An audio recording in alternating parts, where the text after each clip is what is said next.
at the... But you did tell him what happened, so he could put a report out about the man who robbed you and took your car. Is that correct? Yes. That was Officer Corbin, correct? I guess. I don't remember his name, but it says it on the report. But you do remember telling the officer what happened, correct? Yes. And he wrote down a summary of what you said, correct? Yes, he did. And he even asked you to read the summary and initial it, didn't he? Yes, but I was very nervous. Are those your initials at the bottom of the summary paragraph on the report? Yes. Mrs. Welton, will you now read out loud to the jury what Officer Corbin wrote down after talking with you? Welton hesitated as she studied the summary before reading it.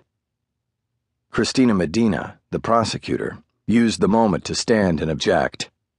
Your Honor, whether the witness initialed the officer's summary or not, counsel is still trying to impeach her testimony with writing that is not hers. The people object. Judge Michael Siebecker narrowed his eyes and turned to me. Judge, by initialing the officer's report, the witness adopted the statement. It is present recollection recorded, and the jury should hear it. Siebecker overruled the objection and instructed Mrs. Welton to read the initialed statement from the report. She finally complied. Victim stated that she stopped at the intersection of Camden and Elevado and soon after was struck from behind by a car that pulled up. When she opened her door to get out and check for damage, she was met by a black male, 30 to 35, YOA. I don't know what that means. Years of age, I said. Keep reading, please.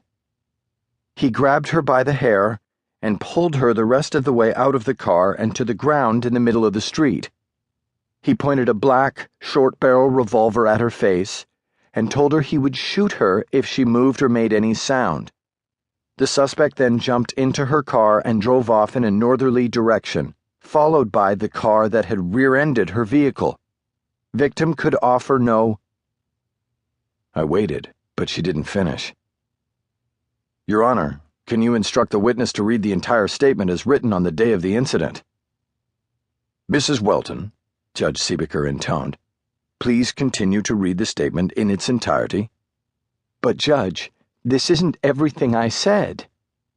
Mrs. Welton, the judge said forcefully, read the entire statement as the defense counselor asked you to do.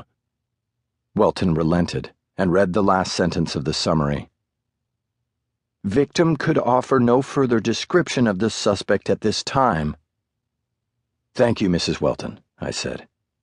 Now, while there wasn't much in the way of a description of the suspect, you were from the start able to describe in detail the gun he used, isn't that right?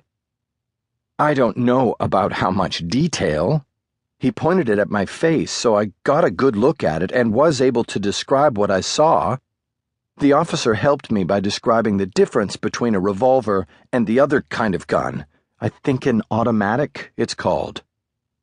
And you were able to describe the kind of gun it was, the color, and even the length of the barrel.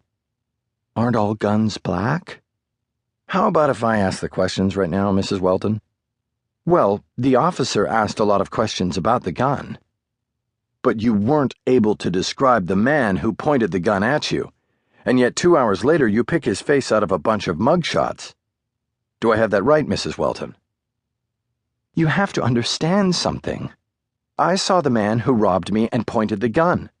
Being able to describe him and recognize him are two different things. When I saw that picture, I knew it was him, just as sure as I know it's him sitting at that table. I turned to the judge. Your Honor, I would like to strike that as non-responsive. Medina stood up. Judge, counsel is making broad statements in his so-called questions. He made a statement and the witness merely responded. The motion to strike has no foundation. Motion to strike is denied, the judge said quickly. Ask your next question, Mr. Haller, and I do mean a question. I did, and I tried. For the next 20 minutes, I hammered away at Claire Welton and her identification of my client. I questioned how many black people she knew in her life as a Beverly Hills housewife, and opened the door.